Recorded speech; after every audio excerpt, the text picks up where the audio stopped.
Welcome to the Way We See It podcast. where we talk about politics, social justice, and culture. I'm Tati, And I'm Ariana. and we are your host of this podcast.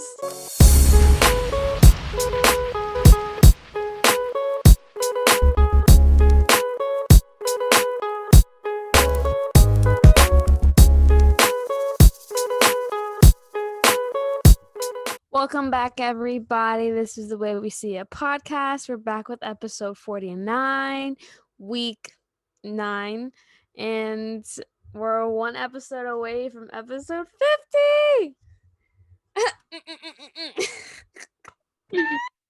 You're so cute. But yeah, guys, it's been a crazy week.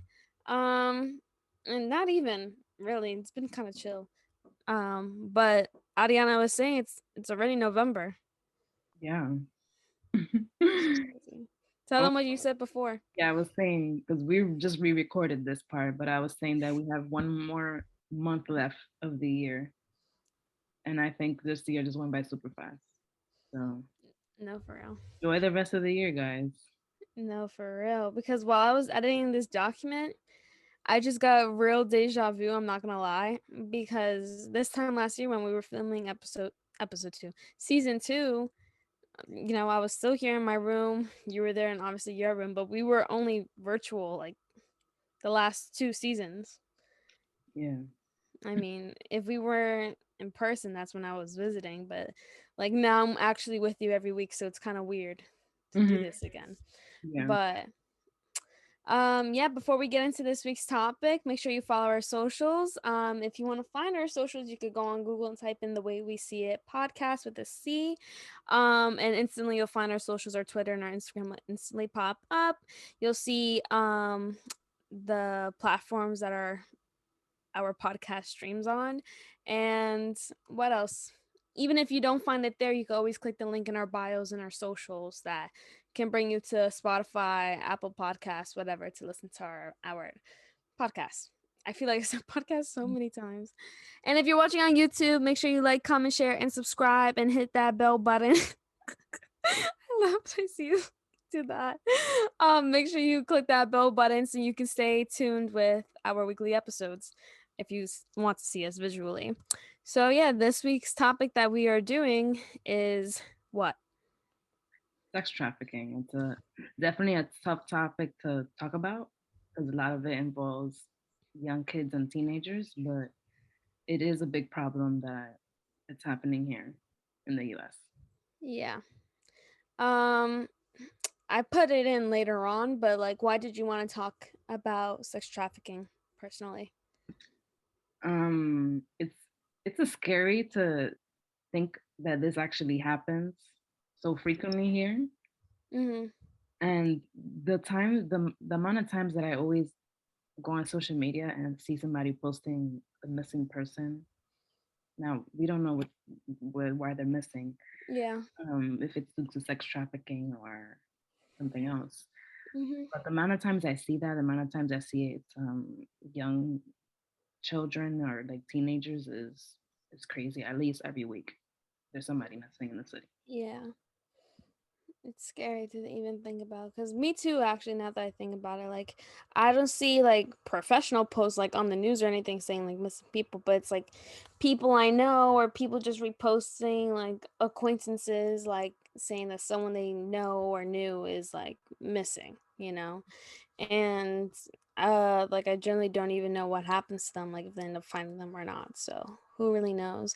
But I wanted to discuss this because, like I just said, like people go missing every day, and oftentimes it is ignored. And who knows if it's a regular kidnapping, someone's just being murdered, or like if it's something like sex trafficking, human trafficking. I feel like it's just important to know in general the signs and how to possibly avoid it because like Ariana said, we do live in a scary world. You really don't know what could happen. I always say expect the unexpected. And even now, like I walk around with pepper spray that my cousin got me last Christmas. And if I don't have that, I usually walk around with my keys between my knuckles because I'll knock somebody out.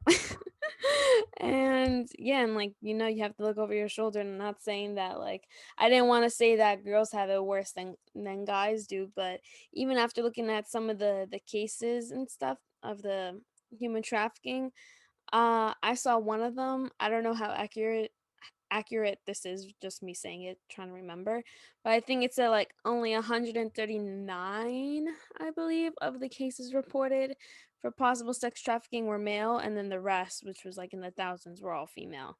So it's like, like, as a woman in America, and not even just in America, you could be visiting another country, and it happens everywhere, um it's just a scary thought. So what is sex trafficking? So, according to sextraffickinghotline.org, human trafficking is a form of modern day slavery. This crime occurs when a trafficker uses force, fraud, or coercion to control another person for the purpose of engaging in commercial sex acts or soliciting labor or services against their will. Hmm. Force, fraud, or coercion need not to be present if the individual engaging in commercial sex is under 18 years of age. Hmm. And what's it called? It is one of the three forms of human trafficking, the other two being forced labor and debt bondage trafficking, which maybe we'll get into individually for future episodes since we already discussed human trafficking and an episode that we did for episode 10 that was in season 1. So if you haven't listened to that yet, go listen to it. Um but yeah, like sex trafficking right there, the force, fraud, and Yeah, coercion. it's hard for me to say that word. I'm gonna have to check it on Google real quick, actually. So yeah, like then there's like we just said, it has to do with force, fraud, and coercion, and it may or may not even be present, which we'll even get into like in a little bit about just things that even like the criminal justice system in New York specifically says when it comes to detecting it in New York or just in general. It's like so weird. So before we get into the statistics of sex trafficking specifically in New York based off the cases from the national hotline, fun fact, none of these statistics have been updated since 2019. And why is that? I have no idea. I did not find any statistics from the hotline and from like NewYork.gov or just any statistics that had to do with right now in 2021 and 2020. Everything is showing me from 2019. That's interesting. I don't know. Exactly. And Because it's like, it's so weird because when we filmed episode 10 for the human trafficking and we shared some of those statistics, we got it from this Polaris like website or whatever, and it had statistics, but those statistics were also ending in like 2019, like early 2020. That's it. But it's not sex trafficking. yeah, I couldn't even figure out why is that.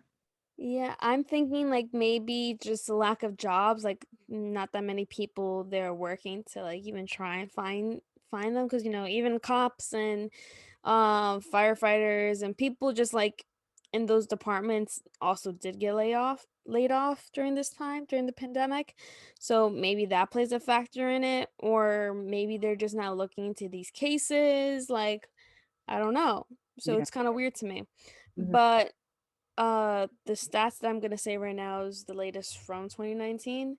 So there were 454 cases reported in 2019, according to the hotline website, along with 1.1 thousand contacts, like 1,000 and 1,100 people contacted the hotline in 2019, like about possible people being victims of sex trafficking, or if they were also trying to get away from sex trafficking, or if they were just a victim, a survivor, and they just needed someone to talk to. Like those were the people that contacted. And out of all these contacts, 234 of them were high indicators of sex trafficking, 600 were moderate indicators, and 234 were from victors victims and survivors. From December 7th, 2007 to December 31st, 2019, there were a little more than 9,000 contacts, with 3,000 of them being high risk and 3.3K being moderate. And in these cases categorized as high, it means that it's a high level of indicators of human trafficking, and cases coded as moderate contain several indicators of human trafficking or resemble common trafficking scenarios but lack core details of force, fraud, or coercion. Mm. But then that's also like one, I don't really know who are the people that are contacting. Like that's why I said it could be someone that's experiencing it, could be somebody that's just seen it from the outside and they're like, "Oh, I think this person's like going through it." I think they may be a victim. Mhm. But imagine like calling and you're right, or like you are a person that experiences it, and then like because you don't have enough proof, like there's nothing that anybody could do for you. So Yeah, I'm not even sure what to way even respond to that. exactly, like I would just feel like there's no one out there like to help me or to be there for me Hmm. in that moment. So it's a scary thought. And have you seen the movie Taken at least, Ariana? Yeah, it's one of my faves. It's one of my faves, so I guess I've seen it. Yeah, I was gonna say because the only reason why I seen Taken is because of my parents. Like Uh, when it first came out, I saw it with my parents. So there's your parents must have made you watch it with them. it was my cousins, to be Oh, fair. Yeah. but still, that's when the daughter gets kidnapped Yeah. into human trafficking, sex trafficking, and the dad goes to look for her. It's like that. Like nobody's gonna help him, so he's gonna do it himself. Yeah. But what's the next one? So how can you detect signs of sex trafficking? If you were in this case or if somebody that you know was in this case. So according to criminal justice New York.gov, human trafficking is a difficult crime to detect, largely because victims are hidden from public view and means used by traffickers are many times subtle. I also feel like the traffickers, or I guess in sex trafficking, like the pimps, Uh they huh. also threat the victim. So like Sorry. if you report me to the police or somebody, like, then I'm gonna kill you or do this to you, to your family. Um, so I can also see that happening, apart Yeah. of them being hidden. Mhm. Probably they don't even know where they are. Of course. Yeah. And some other signs to look for is if someone looks malnourished, dehydrated, signs of physical abuse, any visible injuries, avoids eye contact, social interaction, and law enforcement. If a male speaks up for her and doesn't allow her to speak and refer to what? Yeah. That's just another sign right there. Let me go to the website. Oh, I'm actually just seeing now that the hotline that we were talking about Yeah. is run by the Polaris thing that we had referenced in episode 10. It's crazy.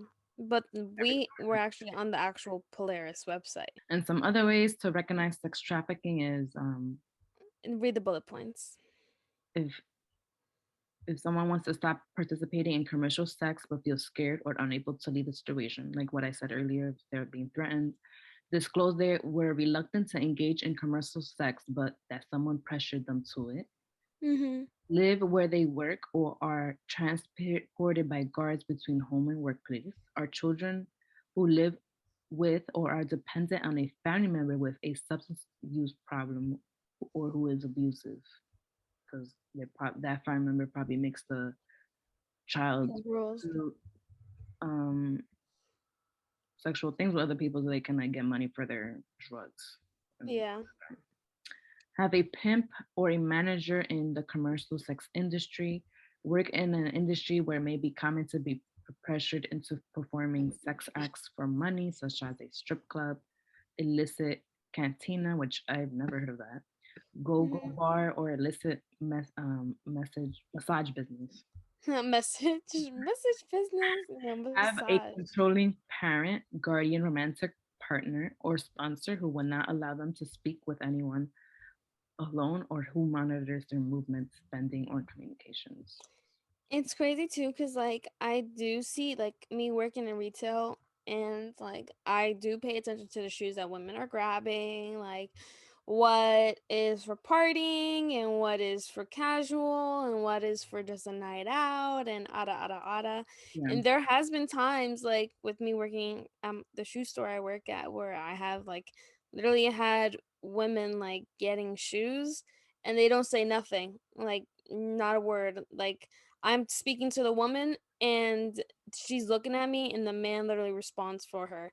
And it's not like what's called she doesn't understand what I'm saying. She does and she's just looking at me and he's just like, "Oh no, we're not interested." Like if I'm asking for their phone number for the rewards or something. And I'm like, "Oh, you'll get $10 off." He's like, "No, we don't need that. It's fine. Like we're just trying to get out of here." I'm like, Hmm. "Okay." So they never leave So their info behind. yeah, that too. Like there's a lot of people like there's someone that I know briefly, not really, but just someone I know by occasion, I guess that's what you say. Acquaintance, Um, huh? acquaintance. An acquaintance, I guess. I don't know. I don't even speak to that person. But one time, like I know that they do illegal things and therefore that's why they pay in cash and stuff. So when they came into the store, I was like, "Oh, what's your phone number for the rewards?" Because you take their email and you take their street address. And he was like, "Nah, I don't want to do it." Now I was like, "Nah, you got to." Like, because I know him, I'm like, "You have to do it." And he was just like, "Okay." He gave me his email, but he didn't want to give me his address, which I was fine with. But then he wanted to order a pair of shoes, and I was like, I still need your address though." He's like, "Could I mail it here for pickup?" I was like, "Yeah, that's fine." He was like, "Okay, so I'll do that then." So Mm-hmm. that's what he did, but like, that's exactly what other people could do sometimes. They just don't want to be tracked and stuff. So it is, yep, that's just an example. So who's most likely to become a victim of sex trafficking is having an unstable living situation. Like, let's say the person runs away from home because it's not a good environment for them, or something happened in the home, they just can't stand it, so they run away, and then they end up running into people in the streets, and next thing you know, they're in, uh, in part of sex trafficking. Have previously experienced other forms of violence, such as sexual abuse or domestic violence, Mhm. run away or involved in the juvenile justice or child welfare system, are undocumented immigrants, because perhaps this is the the only way they can probably find to have somewhere to live. Because let's say their manager pimp is giving them a place to live for in exchange of sexual acts or giving them money behind the books. Uh, Yeah, for sure. yeah, facing poverty again, like using sex trafficking as the way to make money for Uh-huh. yourselves and your family.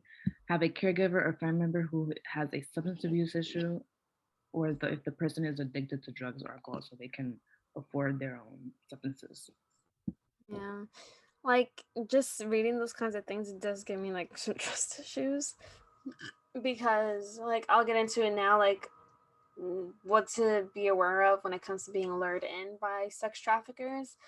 But it is sad because generally sometimes like people just have it rough, like whether they are an immigrant just coming here to have a better life, or like, not everybody's household lives are perfect, hence why some people may end up living at their job or living in the street, or may like get sucked into some things. Like what if you're living with a friend who isn't with the right crowd, and them being friends with that wrong crowd affects you because you guys live together or something like Mm-hmm. that, like nobody asks for those things, just unfortunately that is the reality in some people's lives. And it is sad that when some of them are able to escape it and other people actually like stay in the middle of that and they can't leave, and then who knows, they get stuck into human trafficking or they die or something. Like Mm-hmm.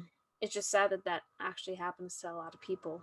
So, but that's why I think it's so important, like because now, like, yeah, we're trying to see, yeah, we would like to see the bright side of all of this, but there's generally not. But then that's us creating that awareness around the situation, and when there's really not enough light being shed on it.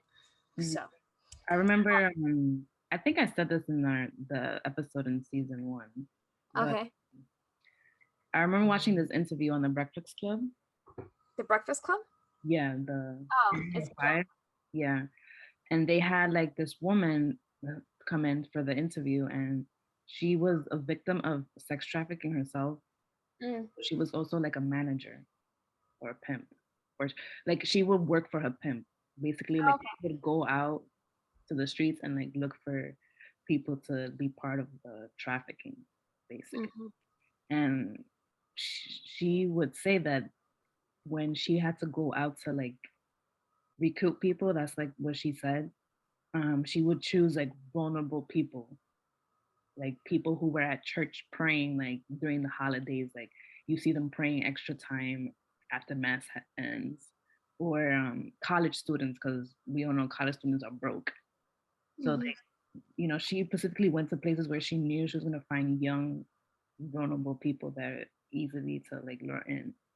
And now like her living, she now like helps people who are like victims of it, like help them get resources, or like if somebody's missing, she helps like the parent or family member find them. So she Mm. she turned her life around to help other people that were in the same situation.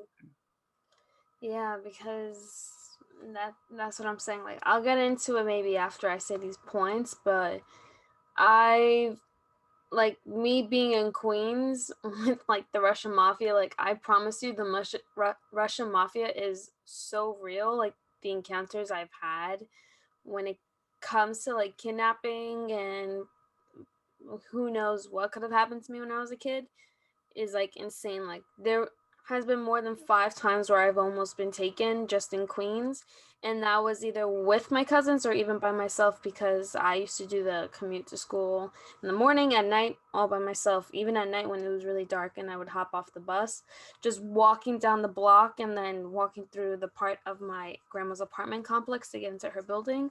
It was like bad, you know? So, um, yeah, so I'll get into like how traffickers lure people in. So I'm gonna read it based off from the website. So stories become weapons in the hands of human traffickers. Tales of romantic love, everlasting, or about good jobs and fair wages just over the horizon. Sometimes the stories themselves raise red flags, which I agree with because I've experienced it. Other times, traffickers or potential traffickers may raise red flags during recruitment, and these are a few situations that might raise concerns. So, like, stay aware, maybe that you may experience this. So it would be employer refuses to give workers a signed contract or asks them to sign a contract in a language they can't read. Would be employer collects fees from a potential worker for the opportunity, quote unquote, to work in a particular job. A friend, family member, coworker, or a student is newly showered with gifts or money or otherwise becomes involved in an overwhelming, fast moving, and asymmetric romantic relationship. Like an example of that could be difference in age or financial status. Yeah. They said a friend, family member, or student is a frequent runaway and may be staying with someone who is not their parent or guardian. A Mhm. family member, friend, coworker, or student is developing a relationship that seems too close with someone they know solely on social media. Catfishing, and scammers. They be pretending to be like those sugar daddy profiles that Oh my add you god, on I Instagram. blocked them immediately. I'm I like, promise you, there was this guy on Snapchat for almost a year. I just found out. Almost a year. Every time I posted, he would always swipe up my post and say hi. Just hi. Every single time. And one time he switched it up and he's like, so beautiful. And I just recently, like, I used to just leave him on open. I didn't even have him added on Snapchat. And I finally asked him, like, can I help you? Like, you're always just texting me hi. I'm not interested in you. Like, do you not get the hint? And he was like, oh, I want to be your sugar daddy. I was like, blocked. That's all you had to say. Sugar daddy, goodbye. You're not no sugar daddy.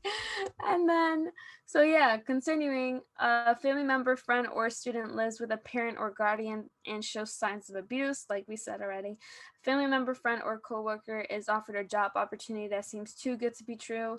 Like, generally, sometimes you can tell the difference. Like, if if a job that they've worked with for a long time, maybe he's promoting them to a new position that's different, or like generally, like that's what I'm saying, real trust issues, because you could apply to something and thinking you're gonna work in that actual corporation, that building that you maybe went to and had your interview in, and it's something completely different, and then they scam you.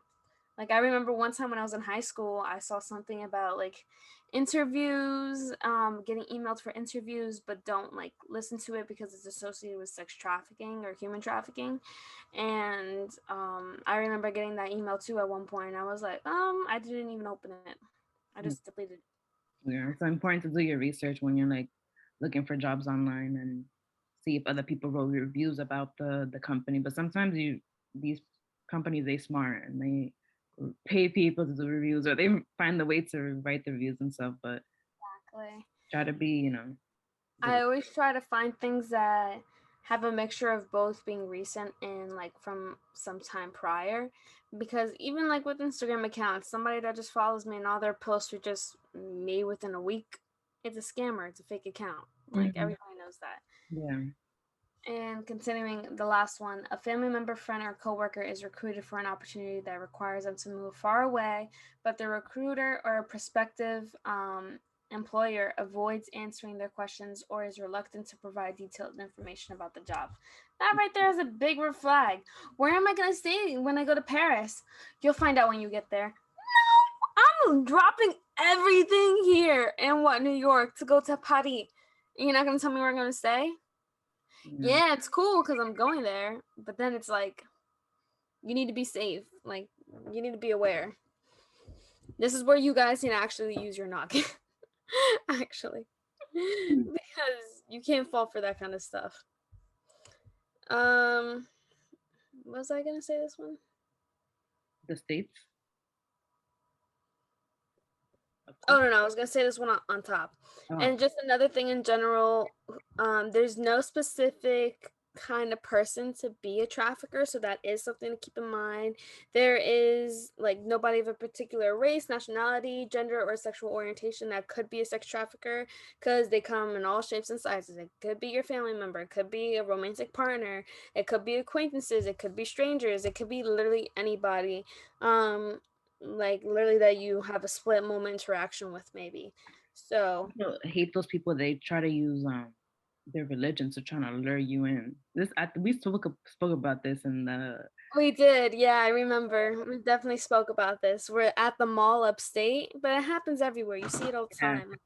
It's women sometimes too, just a group of women like, oh yeah, just join our Bible study. What's your phone number? We'll call you. Hmm. Sometimes they don't call you either. On top of that, I've only been called one time by them. I don't know if I ever gave my phone number, but I used to hate getting stopped by them. Yeah, because you would dead try to avoid them. But I knew the minute I made eye contact, it was Yeah, like that's that how they got my phone number. story that happened to me in Chick-fil-A. Oh my gosh, that was about. If I was by myself, I would have shit in my pants. I said it in that episode that I was in Chick-fil-A with my brother and Jeremy, my friend, and We had them on the podcast. yeah, he was The on last the talk. podcast, and we were eating Chick-fil-A, and then like it was in the city, and in this Chick-fil-A, there's no table to sit down, so you have to eat standing up, and like you eat standing up facing the window, so you could see people passing by. These three women, we make eye contact. Next thing you know, they come in the store, and out of everybody in the store, and this store is packed. It's like 34th Street, and they asked me, "Do you want to join our woman Bible study group?" Mind you, there was another female. Like, bro, leave me alone. I'm really just here eating my what was it, Chick-fil-A? Yeah. Get out. Exactly. And there was another female next to me that was with us, but she only asked me. And I'm like, I said, no, thank you. And she kept standing there, another woman. And then when they were leaving, they were all laughing. I'm like, whatever. But if I'm glad I was with my brother and Jeremy, because I would have literally shit in my pants. Yeah. Like I've dealt with like I feel like I personally can like I can't say I know like because you generally just don't know, but you could get the vibe, and I always try to trust my gut. But like I definitely know the difference between a guy that's being a creep and may or may not try to touch me or may try to kidnap me. And the difference between possibly actually being sex trafficked and nobody ever seeing me again. Like, like I'll never forget when I said that on the episode 10 episode. Um, and I had just started working on my job that I work at still, and this old man came in. Not even old. He was like 6'3", maybe in his 50s. I'm not sure, 40s. And I was really polite to him. I talked to him how I did with all my customers. I even gave him a discount that I didn't have to give him. And he's like, "Oh wow, you're so nice. Tell me, are you like this with all your customers?" And he's like looking deep into my soul. I'm like, "Yes, I am." He was like, "And you give them discounts like this?" I was like, "Sometimes, yeah." He was like, "Or was it just for me?" And I was like, "No, it wasn't just for you." And like he's like leaning in close to the thing that's between us, and is like Bro, he's like, "When do you get out?" I'm like, "I'm not sure, whenever they don't want me here anymore." He's like, "Okay, well, I'll see you soon." And I was like, "No, you won't see me soon." When he said he'll see me soon, I was so scared. I told my manager, like, I don't know, because after that point I didn't leave the store until 4 hours later. But still, I asked my manager if they could just like watch me walk to my car and everything, and I was just so scared. Like, I haven't seen that man since, but I still remember his face like right now. So scary. it's just so weird. And then I also said it, I believe maybe in that episode, my cousin's friend, they parked their car, went into a store, they came out, they went back into the car, they were reversing out of the parking spot, and her tire got blown out. And it was because spikes were like put behind her tires. So it was like if she was by herself, she could have like Yeah. gotten sex trafficked, because I believe, if I remember correctly, she worked at that store, so she was there like every single day and parked in the same spot. So that possibly meant that someone was watching her, and this is what the police said. And her dad, she's like, someone was possibly watching her and didn't expect her to have her friend come in the car with her. And what's called, when that whole thing happened and she had her friend with her, obviously, like they That's weren't crazy how anything. things work out. Yeah, and even now, my cousins, their dad just got them like tasers, and every time I'm at their house, oh, and their dad like takes a taser, it always scares me. But like I don't think it's not a bad idea not to have it, especially Yeah, I need to Long invest in Island the in the future. city. Yeah. Yeah, but it's illegal here. Yeah, it is illegal. I don't know how they get it, but they get I it. I remember trying to order on Amazon. They said we can't ship this to your house because it's illegal in your state. Or something. Okay, send it secretly. Duh, that's the biggest solution. But all right, so continuing, states with the highest rates of sex trafficking right now is Nevada as number one. That's what I'm saying. Don't trust these middle states, people. I don't trust the middle states for shit. Yeah, these are all middle states except Nevada, In Florida, Florida, like Florida South, in and Cali. California. But California is huge. Like Yeah, California. but still, everybody, I even knew, like, I knew California was gonna be in that top 10, because California, that place is huge, and then plus it leads into Mexico, Yeah, I was about to say that. Yeah. so could get literally away with anything. So number one is Nevada. Second is Mississippi. Don't trust Mississippi. Mississippi. Mhm. Mississippi for nothing. Three is Florida, which I'll get into. Four is Georgia. Five is Ohio. Six is Delaware. Seven is California. Eight is Missouri. Nine is Michigan, and 10 is Texas. I think What you Michigan is there because Michigan is kind of like north, not super north, but it's kind of is. Yeah. But I don't know. I know Florida for a fact, because the first thing that comes to mind with sex trafficking, things to be careful with, is spring break. oh yeah, Because, Miami go crazy. I've never been to Miami during spring break, but the stories I hear and the stuff that comes out on the news during that time is crazy. And there's always missing people after spring break. So it's like you always have to be careful, like who you're going out with. You always have to make sure the people you're going out with, first of all, are people you trust.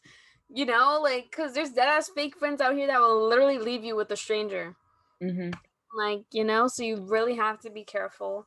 And it is just dangerous in general. Like, I haven't gone to Miami either. I haven't actually left New York with anybody. Like, yeah, if I ever went on trips with anybody, it was always to like Pennsylvania or something, but that was with my family.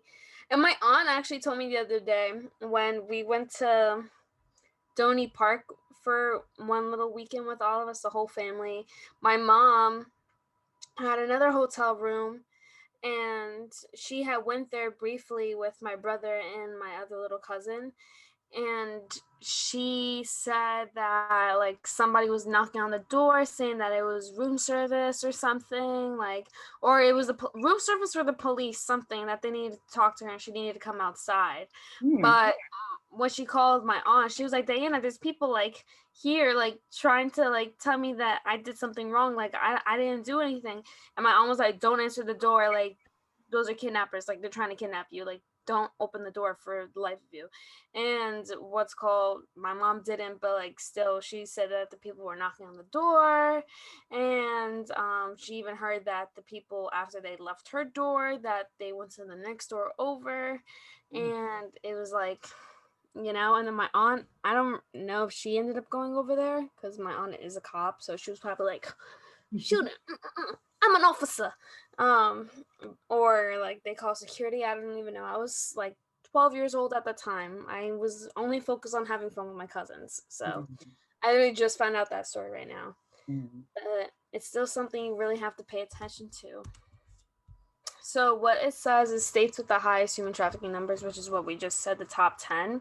So California consistently has the highest human trafficking rates in the US. So they're talking about specifically just human trafficking in general. They're not talking about specifically sex trafficking.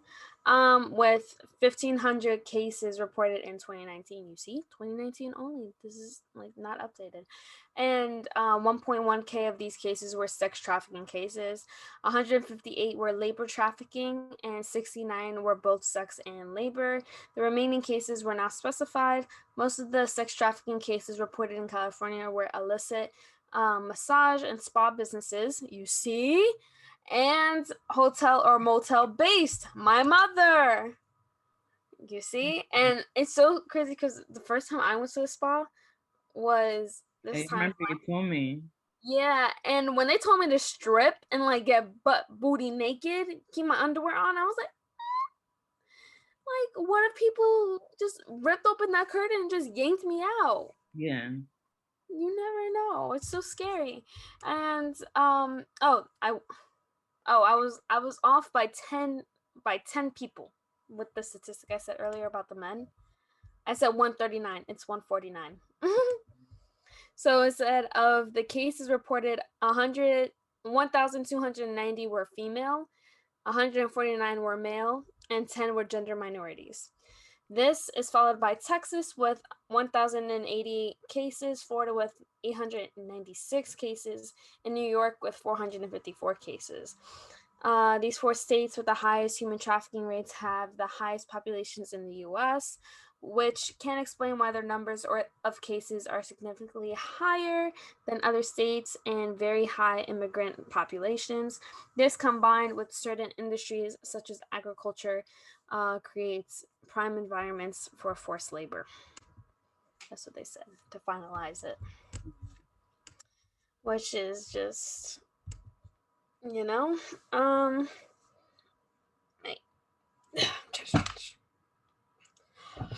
it's just so weird to think about. And the fact that New York actually wasn't in that top 10, Yeah, I was surprised, but I yeah, it's because it is on. a very populated state. Mm-hmm. So it's definitely not what I expected, Yeah, but it is what I expected. I wasn't surprised seeing Nevada as number one. Mm-hmm. Nevada, yeah, definitely not. California definitely wasn't either. Florida either. Georgia, I kind of wasn't surprised about that one either because I have seen like missing people in those areas, um, reports about human trafficking. So I know that. Ohio, I didn't expect anything better from them, anyways. And I'm telling you, I will live in New York for the rest of my life. Like, if I'm not, I'm moving into California. But even so, like, I know just like I'm not saying this any state is more dangerous than the other, but I know Cali's not any better than New York at the same time, you know? Yeah, I feel like Cali's more expensive right now. The gas is at 7. Like I can't, and they have the wildfires too. I'll go there for a vacay. They won't ever see me again. Besides that, but I didn't know if you wanted to get into if you wanted to do the news report because what I basically found, and that's why I didn't do any bullet points, was because they're saying that they don't really know if it's specifically like sex trafficking, human trafficking, or if it maybe has to do with what was it? Uh, just the dark web. Excuse Mhm. me, and stealing each other's people's organs to sell them on the dark web. Um, That's what I'm reading. yeah. Um, I don't know. You think I should say something quick about it, or and say that we don't know if it's they're missing due to sex trafficking? Yeah, I was just gonna say like that starting sentence that I said, like current news revolving around sex trafficking in New York State, at least right now. Hmm.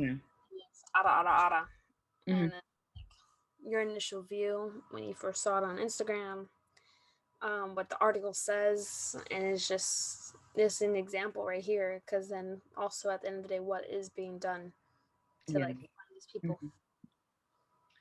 All right. So now that we went over like the statistics of what states may have higher rates of sex trafficking and um, things like that, now we're gonna get into like New York specifically. Now, there's been a article going around, and you probably maybe seen it on Instagram that there's a lot of missing children here in New York, specifically in the Yonkers area.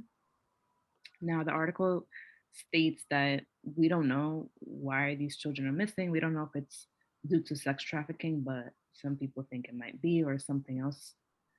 So I'm just going to read a few quotes from the article. So, according to the National Center for Missing and Exploited Children, 77 Black and Hispanic young adults are missing in New York. And when I saw like the front page of like this news article on Instagram, like I was surprised that this hasn't been like really like It hasn't been blown up on blown social. up on the media, and I always find it like weird how like we don't get like Amber alerted. Is that the Uh huh. about these things? Like usually like Amber alerts don't happen as frequently. At least maybe because where I live, I don't know. But like I would the still think that an Amber Alert would go for somebody that's been missing at least for 24 hours. But then I think they're thinking about the general public and how nobody wants to hear their phone dinging every 24 hours. Mhm. Even though a missing person happens multiple times in a day. So, Yeah. I don't know. So yeah, so unfortunately, there's a lot of Black and Hispanic young children that are missing throughout New York, and usually tens of thousands of Black girls and women go missing every year. And last year, that number of missing Black girls and women was up to 100,000, which again, like the numbers that we spoke about with sex trafficking is less than that. So it looks like it's not just sex trafficking why these people are missing. Mm-hmm. So one thing that this article also stated is like, why are these Black and Hispanic teenagers are specifically being targeted?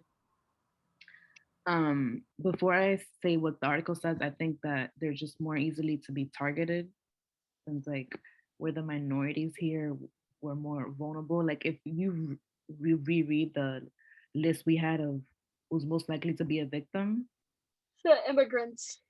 immigrants, people who are in poverty, people who live in like unstable homes, and that could be due to poverty or like trying to adapt here to living to the US. like a lot of those categories is could fall into like people who are like black or like Latinx. Mm-hmm. But this also says something different, which I'm kind of laughing about it, but Wait, I want to add on to what you were it saying. goes. I think that like minorities are just like easier victims to like fall under because I feel like the justice system thinks of us so lowly. Like when they think of when like there's a report saying a missing child, they're like, oh, is there any issues at home? Maybe the child wanted to run away. Like their instant go-to response is the child just ran away because that's what kids do. Like they don't want to be here. Like they just instantly associate like minorities as rebellious people that are just gonna fall into the justice system in a negative way. So what's it called? But then when it's like a white person, depending on like their background, maybe it may be different. Or they're like, okay, well, give it another 24 hours and maybe we'll look into it. It all depends. So I think that's something that also does play a role in this. Um, yeah, so what the article states of why Black and Hispanic teenagers are specifically being targeted, and um, Dr. Umar Johnson, which I've seen a few of the interviews, is an interesting man. Interesting, man. Yes. And somebody else named Dick Gregory talked about organ harvesting, that people are stealing organs from Black and Hispanic people. Um, which, Our organs are juicy. yeah. They Uh, got protein. yeah. So that's an interesting theory. I haven't heard of that. I haven't heard of that either. But I also wouldn't be surprised because like the world is so weird in so many different ways. Like, Mhm. and I know the dark web is real as hell because that is where people get sold into. So, you know, Hmm. even if we have that guest come on for a next episode or something, um, like you think they would even be able to get into it because like Yeah. classified? Yeah. So we're thinking about having a potential guest that works with trying to find missing children here in New York City. But yeah, I don't think she will say like specific cases, maybe talk broadly of what it's like to work in that job and like what Mm-hmm. patterns she sees. Mm. And like maybe unless the case is like already out, like on the newspaper, Yeah, then I think that would be fine. yeah, or maybe a solved case already. Hmm. So So that's basically the gist of the article, saying that there's a lot of Black and Hispanic kids missing here in New York, and it's a lot from Yonkers, which I used to live in Yonkers before I lived here, and we don't know if they're involved in they're victims of sex trafficking or something else, or if their organs are being used for something else, or whatever the case is. But it's sad to hear that yeah. our people, are more Or vulnerable to be trafficked, and I couldn't even imagine what the parents are or families yeah. are doing. I I would literally when I was younger and I used to experience like I'm not saying I experienced it all the time, but like the few times that I did have to like literally run for my life, literally run away from grown men that were trying to take me or trying to touch me in any kind of way, like um during that time, if I was to be taken away and into sex trafficking, uh, I probably either would have died trying to get out, or I would have, um, I don't know. Like, I most likely would have died trying to get out because I would not give up trying to leave. But if that happened to anyone in my family or my future child, like, That's why I'm gonna purchase a right, right to their arms, like the bear arms, right baby. to their arms. Ain't nobody Huh? touching my baby. Literally, like I was watching this. There's this show on Netflix called Your Name. It's a Korean show, okay? And basically, the plot is, without me trying to spoil, even though I may spoil, is that this girl, her father is a wanted man. He's a part of a gang. She doesn't truly know her father like that anymore after he joined the gang, but he's the most wanted man. The police are looking for him, and it's her birthday, and he calls her. He's like, happy birthday. She's like, you're dead to me, don't ever want to see you again, don't come here, like, you're making my life a hell. And he goes to visit her, and he gets murdered in front of her. And what's called, she's trying to avenge her father, basically. And um during the whole journey of her even trying to like avenge her father, she literally has to one fight to get away from being raped, because like these people drugged her, and like she almost got raped, so that was that. And then two, she literally had to get over her fear of, like, nobody wants to kill anybody, like at the end of the day. Like, Yeah, if you kill, I mean, if you're killing somebody, then you kill somebody, but like for me personally, if I feel like if I had to kill somebody right now, like someone just told me kill that person, I wouldn't be able to do it. yeah, But same. because she had already been through so much in her life, and then with her dad, and then the following events, it's something she had to come over to eventually kill the murderer who killed her dad. But I think if my child like dead ass went away, I would actually have to kill somebody. For sure. Like, for sure. The police, the FBI agent. Okay, if her child goes missing, it was her. She killed the murderer. Yeah, Literally. I it's know, no doubt in my mind, my father would not like sleep until he found me. oh yeah. And one time when I was like little, like maybe like 7, 8 years old, I got lost in DR. In DR? Yeah. Nah. And it was at this beach, and we was not in a resort. It was Boca Yeah, it was you're Boca Chica. wildin'. It was Boca Chica, if you know. Boca Chica. And the beach was hella packed, and like I was with my older cousins, and I would follow them everywhere they went. So they went to the oceans. I was like, let me go with them. Meanwhile, our parents are sitting down at the table, like eating and whatever. So we're in the ocean playing around. Next thing you know, they run and go back to the table, and I can't see where they went. And I was like, oh my gosh. And then I went to this random lady. I was like, can't find my mom. I had to speak in Spanish. Good thing I knew Spanish by then. ¿Dónde está mi mami? Yeah, and I was like, no puedo encontrar a mi mamá. And then she took me to the police. And then like for like I don't know, maybe like an hour or so, like we were all over the beach trying to look for my family, and I was like in tears.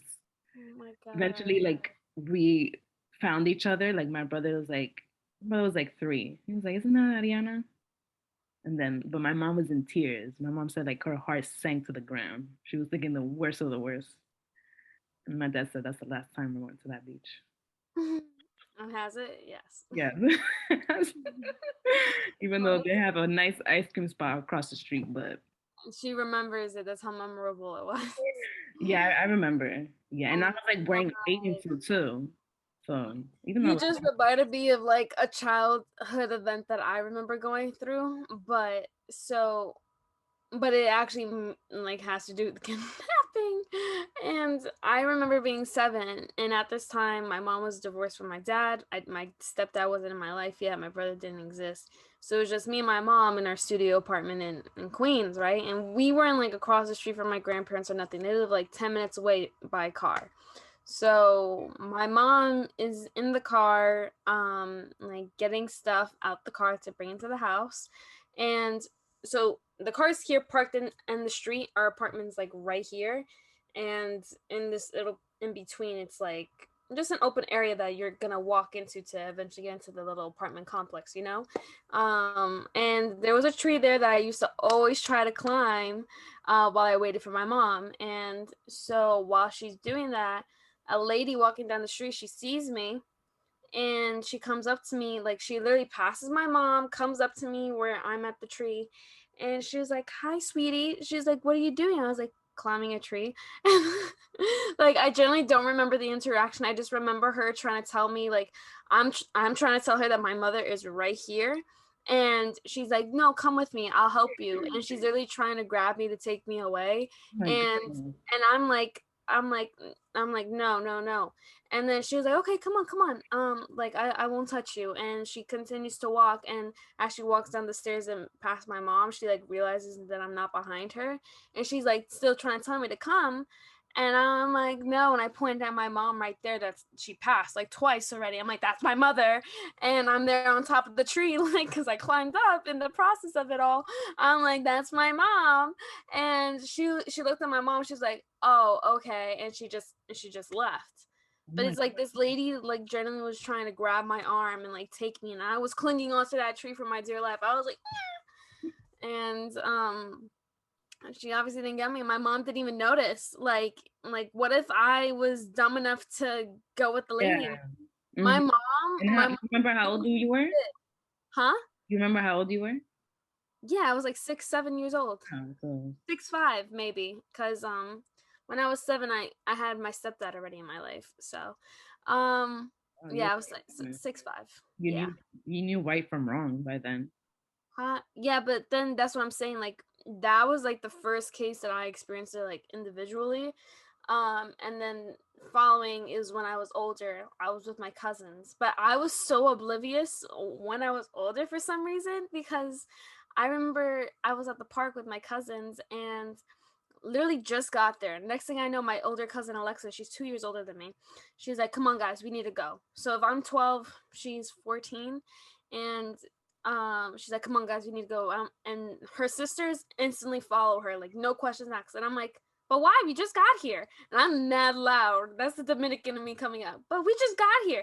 Tatiana, come on.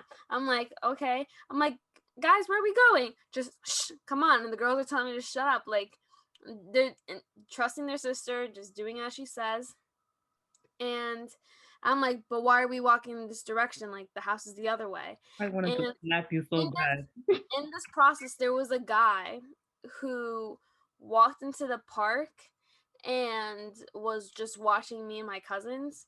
And Yeah. Alexa noticed him, and so when she made us leave, he started to follow us out of the park. And he didn't have no kids, nothing. It was just him, and he was following us. And Alexa was like speed walking, made us all hold our hands and whatever. And then she saw a family across the street, and she made us cross the street. Um, when like I don't remember if he had turned around or he did see us cross the street, but then once we crossed the street, we hid behind a car, and she told us to be quiet. And as she was watching, he was like looking for us. Like he didn't know if we had went down the other block and we're just hiding, or if we were with the family. And next thing you know, he just ended up like walking back to the direction of the park. Hmm. So I was like, who knows? Maybe he did it to another kid or something. But yeah. Yeah. You know, it's crazy. I experienced something similar last month with my little cousins in Harlem. Yeah. We were like, we just finished getting like boba tea at this store by my cousin's house. It was like her birthday, and we went to go sit by the park to like chill and eat and stuff. And like this man is staring at us. Mind you, I'm with my 9-year-old cousin and my 11-year-old cousin, and they were born in the city, but they basically lived up here their whole life. So, Uh-huh. and next thing, me and not my older cousin, my cousin is like 18. Your friend, we see this man is like staring at all of us as we're sitting at the bench, and we had to like run out of there. And I felt so bad because my 9-year-old cousin, she was like, "I'm scared." And like we ended up going to a different park, but she was scared to play at the park. She was like, "Ariana, I'm scared. I don't. That man scared me, and I just felt so bad." Hmm. You know. You don't feel comfortable anymore. You feel like someone's always watching you. Like you always have to have like look over your shoulder. Like even now, me, like I don't trust these two neighbors men right here. This one, I swear to God, because he was accused of rape. He's an ex cop, accused of rape. I don't trust him and pedophilia. But Okay, so he went to jail already. no, he didn't go to jail. He was accused of it and he won his cases. So he's fine. And he has a nice little house right here. I don't trust him for shit. This guy right here, Timmy's a little bit too calm for me. I don't trust Timmy. And what's called my window here is right across from I don't know whose window it is right there. But every time my light is on at nighttime, that light is on. And every time my light turns off, then that light turns off. So like God. that's why I have my thingies and everything. Yeah, the curtain. Yeah, so I don't trust that man. I'm like I don't care. Like even no, I don't trust nobody. Wow, that's Yeah, so you crazy. always have to be careful, everybody. Yeah, Like that's it. Damn. So scary. I don't want to think about that because my biggest fear is home invasion, and I will literally knock somebody out. I say that, but I know I would freaking be crying and just in the corner of my room at the same time. crazy. But all right, guys, and then the last thing I wanted to say is that if you know somebody, if you or somebody you know is or may possibly become a victim of sex trafficking or is a victim of sex trafficking, the National Sex Trafficking Hotline number is 1-888-373-7888. So I'm gonna say it one more time: 1-888-373-7888. So if you want to call that number, if you're a survivor, if you may be a victim, if you see somebody who may be or become a victim, call the hotline, you know, and if not even that hotline, still call 911, the flip. Um, so yeah, that concludes this week's episode. Hopefully we shed some light among like not among hopefully we shed some light on sex trafficking and made some of you guys aware, whether you're our male viewers or our female viewers. Just generally everybody stay safe out there because you never know, Yeah, really. So yeah, that's it. Any last thoughts for you? yeah. Hope you guys took something from this episode and a bit more aware what's going on and what's going on here in New York, where most of our listeners are from as well, and you were able to, um, relate to our stories. Maybe you probably have gone through similar situations we have, because I'm I know other people that have gone through the same similar things that we have, the stories that we share. So Yeah, for it's sure. common, unfortunately. Yeah. But yeah, that's all for this week's episode, guys. We'll see you guys next week with episode 50. We're gonna paint, we're gonna have some sparkling champagne, and we're gonna celebrate episode 50. That's it. Yeah. And be together with you guys. All right, peace out. Bye.